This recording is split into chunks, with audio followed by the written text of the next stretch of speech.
Sebelumnya kita bakar foto Fuad direksi DKI sebagai bentuk protes kita, betul? Betul? Tenang, ada korek.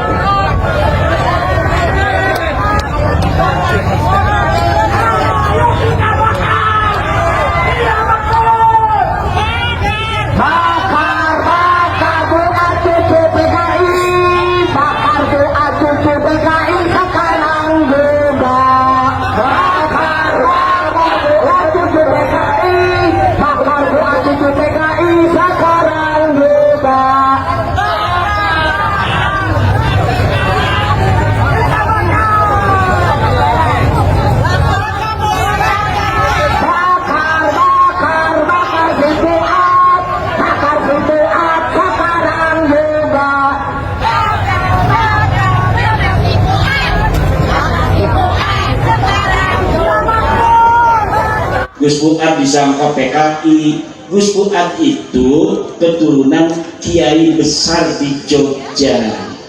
Dia ngomong PKI itu PKI majaz, masa wong orang ngerti itu teman-teman PKI saya, artinya teman-teman.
Kita duduk, mana foto Fuad?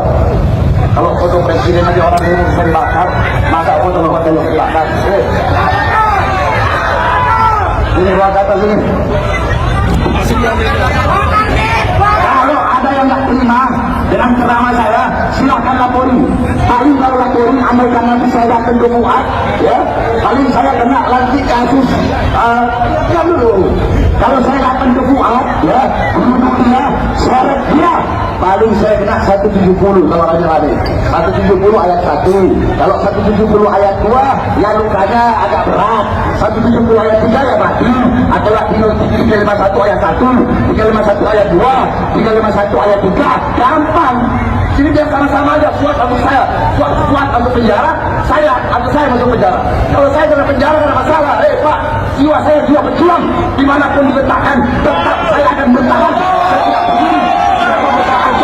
Hukuman tetap saya akan tegak berdiri, tidak akan pernah saya menundukkan kepala untuk melawan kezaliman, penindasan terhadap bangsa, memecah belah umat dan bangsa rakyat Indonesia. Kami ingin Indonesia aman, tenang, sejahtera, tentram. Karena itu kami inginkan semua yang kami sampaikan di sini semata-mata kecintaan kami kepada negara kesatuan Republik Indonesia.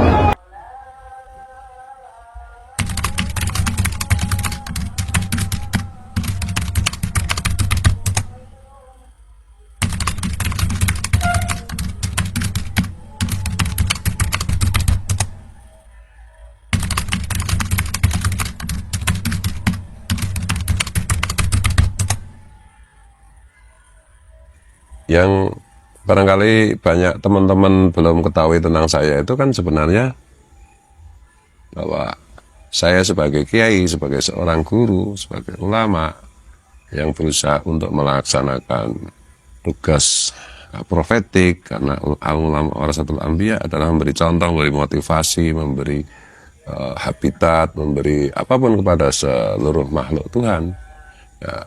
Dan di dalam berbagai macam profesi, kalau di alam manusia misalnya, ini kan teman-teman kan tidak tahu bahwa saya itu juga menjadi anggota keluarga besar Perupa dengan cara saya menjadi pelukis, sudah 9 kali pameran lukisan secara serius. Kemudian di dunia sastra saya juga sudah menjadi anggota keluarga sastra, itu bahkan sejak saya SD gitu. Artinya saya berkarya menulis cerpen, puisi dan yang lain-lain. Juga yang terakhir akhir-akhir ini itu saya kan juga sudah menjadi anggota keluarga besar para musisi ya, pencipta lagu. Saya juga sudah menciptakan berapa ya, 104 judul lagu kalau nggak salah, dan sudah saya publish di berbagai macam platform musik gitu, seperti ya termasuk YouTube, termasuk Spotify, Jok dan yang lain-lain gitu. Ini teman-teman banyak yang belum tahu gitu.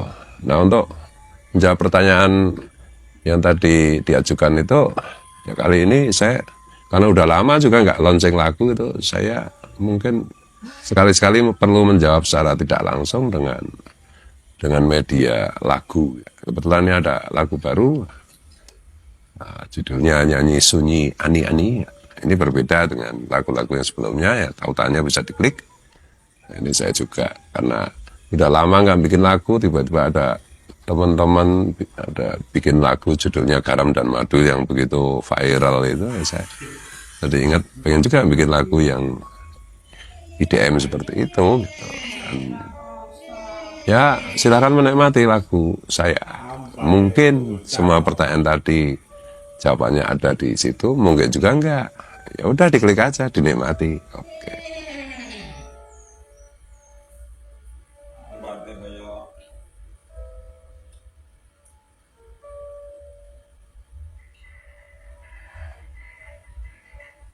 Di dalam ini seluruh amal kita kubu, ibu lagi ngejukut duitnya laki kamar mandi lakinya, kandung diserobot baik, ibu ngekek ibu ngegelam kita uang tuh bakalan yang akhirat itu alami yaumul hisab.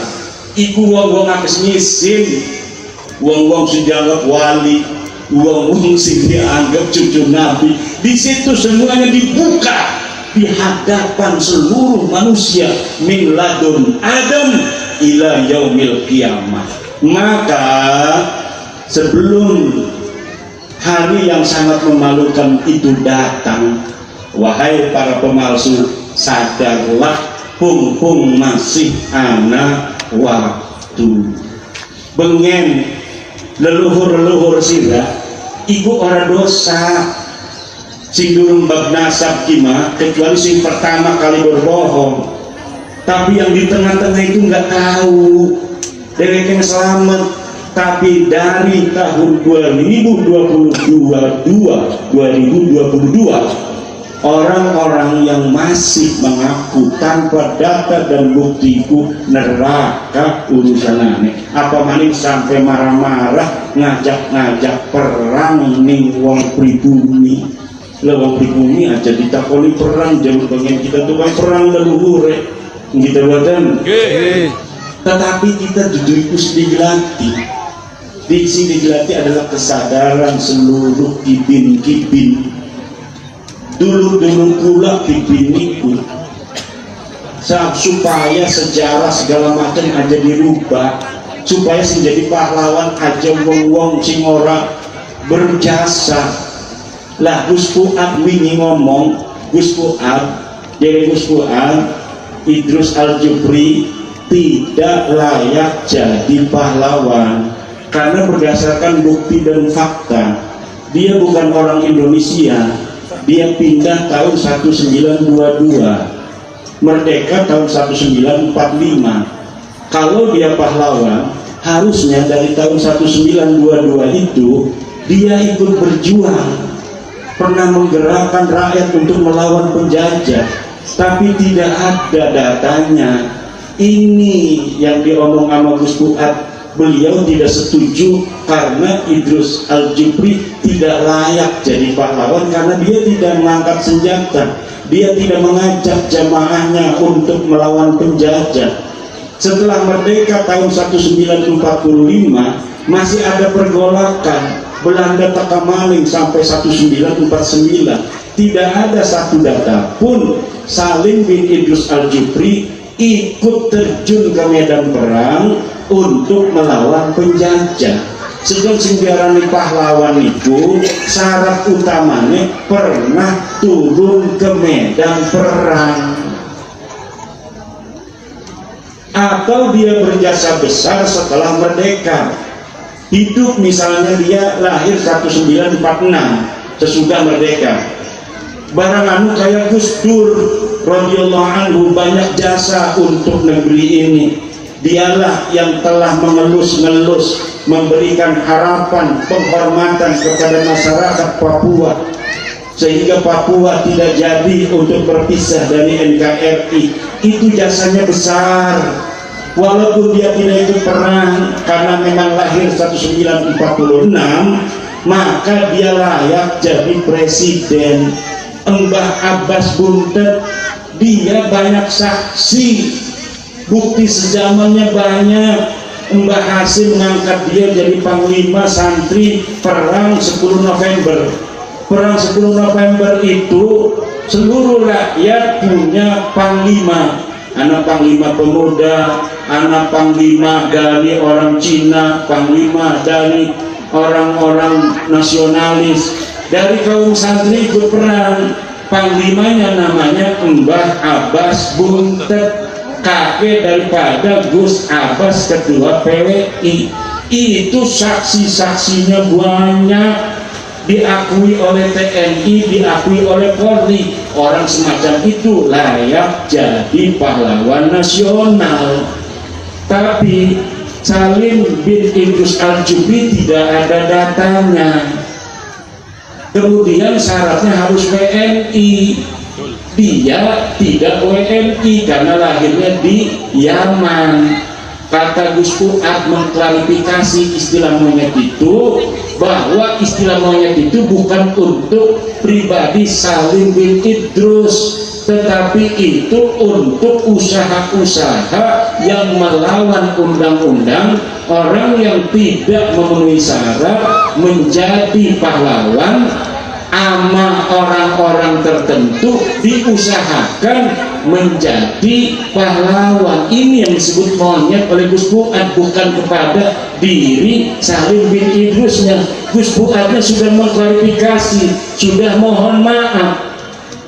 Belum tentu orang yang diusulkan ini Salim bin Idrusnya setuju juga dia diusulkan, kan orangnya sudah tiada. Jadi jangan memaksakan sesuatu sehingga melanggar undang-undang. Dan ini bisa dipakai oleh musuh Pak Prabowo untuk nanti mempermasalahkan Pak Prabowo, karena cara dalam mengangkat seorang jadi pahlawan ada undang-undangnya. Nanti Bapak Prabowo bisa dituntut melanggar undang-undang ketika menetapkan seseorang yang tidak pantas jadi pahlawan. Nah, yang aneh lagi, orang yang tidak lahir di Indonesia karena dia lahir di Hadramaut mendapat WNI, warga negara Indonesia. Padahal syarat jadi WNI lahirnya harus di Indonesia. Baru kemarin keluar surat WNI-nya. Ini yang dipermasalahkan dan ini melanggar undang-undang. Ini yang dipermasalahkan. Jadinya beda. Gus Fuad disangka PKI. Gus Fuad itu keturunan kiai besar di Jogja. Dia ngomong PKI itu PKI majaz, masa gua nggak ngerti. Itu teman-teman PKI saya, artinya teman-teman sing dudu santri. Karena Gus Fuad sejak dia belum lahir sudah divonis oleh Abu Yadim Yati Banten sebagai kiai. ibunya itu lagi hamil. Ibunya lagi hamil dengan bapaknya Gus Fuad pergi ke Abuya Dimyati, minta doa Abuya supaya anak saya ini yang dalam kandungan jadi kiai. Kata Abuya, yang ini nggak bakal jadi kiai, yang ada dalam kandungan ini nggak bakal jadi kiai. Nanti yang jadi kiai kalau kamu ngandung lagi, kasih nama Fuad. Pas lahir memang benar nggak bisa jadi kiai karena dia perempuan, tetehnya Gus Fuad. Akhirnya ketika hamil lagi keluar anak laki-laki, maka langsung dikasih nama Fuad. Maka kata neneknya, Kiai, panggil dia Kiai. Sejak orok dipanggil Kiai, ta'ziman wa takriman kepada Abuya Dimyati. Karena ini ucapan daripada Abuya Dimyati, ini bakal jadi Kiai. Maka neneknya itu Gus Fuad memanggilnya Kiai sejak orok. Ketika remaja Gus Fuad dipanggil kiai-kiai begitu, nggak mau dia, nggak mau saya dipanggil kiai, nggak mau jadi kiai saya. Kiai itu hidupnya hanya majelis rumah begitu aja, nggak keren katanya. Akhirnya dia itu sampai temennya sama orang Kristen, sama orang Buddha, sama orang Hindu, bahkan dia lah kalau begini pangeran tidak ada, masa saya disuruh jadi kiai katanya. Itu sampai begitu dia dalam pencarian waktu mudanya itu, sampai kemudian neneknya itu dilaporkan sama keluarganya. Itu gimana Gus Fuad itu semakin ngawur aja, biarin aja kata neneknya. Yang ngomong dia bakal jadi kiai itu Abuya Dimyati. Saya yakin apa yang diomongkan Abuya itu akan terjadi. Dan akhirnya betul, setelah lama Gus Fuad pencarian jati diri, kembalinya mondok dan akhirnya bikin pesantren Raudatul Fatihah. Anaknya itu Gus Samo itu hafidul Quran. Coba lihat di dalam YouTube-nya apa namanya Pecinta Wali dan YouTube Gus Fuad. Tuh selama Ramadan anaknya ini menghafal 1 juz di YouTube.